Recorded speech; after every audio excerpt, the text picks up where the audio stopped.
नमस्कार दोस्तों, आज की कहानी है बुद्धिमान मंत्री।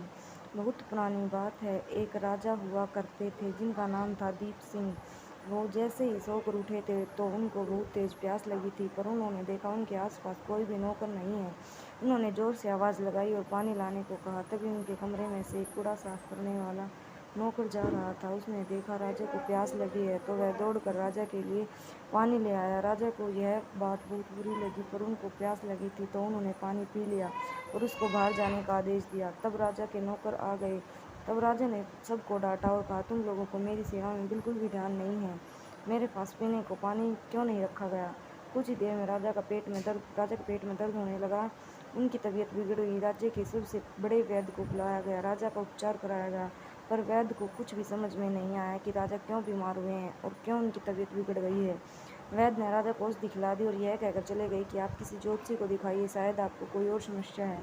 राजा के आदेश पर बहुत जल्द ज्योतिष को बुलाया गया। ज्योतिष ने आकर राजा से कहा, आप पर किसी मनुष्य का साया पड़ गया है, इसलिए आपकी तबीयत बिगड़ गई है। राजा को तुरंत याद आया कि एक कचरा साफ करने वाले नौकर ने आज पानी दिया था उसे। राजा ने तुरंत उस कचरे वाले को मृत्युदंड का आदेश दे दिया। उस राजा के पास एक बहुत बुद्धिमान मंत्री था। जैसे ही मंत्री के पास यह आदेश पहुंचा तो मंत्री को बहुत दुख हुआ और उन्होंने राजा को सबक सिखाने का फैसला किया। मंत्री राजा के पास पहुंचा और कहने लगा, अगर मैं आपको इससे बड़ा मनुष्य दिखा दूं तो क्या आप इस नौकर की सजा माफ़ कर देंगे? राजा ने अकड़ में कहा, हाँ, अगर तुम मुझे सबसे बड़ा मनुष्य दिखा दोगे, मैं पक्का उसकी सजा माफ़ कर दूंगा। मंत्री ने एक बड़ा सा शीशा उठाया और राजा के सामने रख दिया और कहा, देखो महाराज, इसमें सबसे बड़ा मनुष्य है। यह बात सुनकर राजा को गुस्सा आकर चिल्ला के बोले, तुम्हारा क्या मतलब है? मैं सबसे बड़ा मनुष्य हूँ? मंत्री विनम्रता से बोला, हाँ महाराज, आप खुद देखिए, आपने उस नौकर के हाथ में से पानी पिया और उसकी तबीयत खराब हो गई।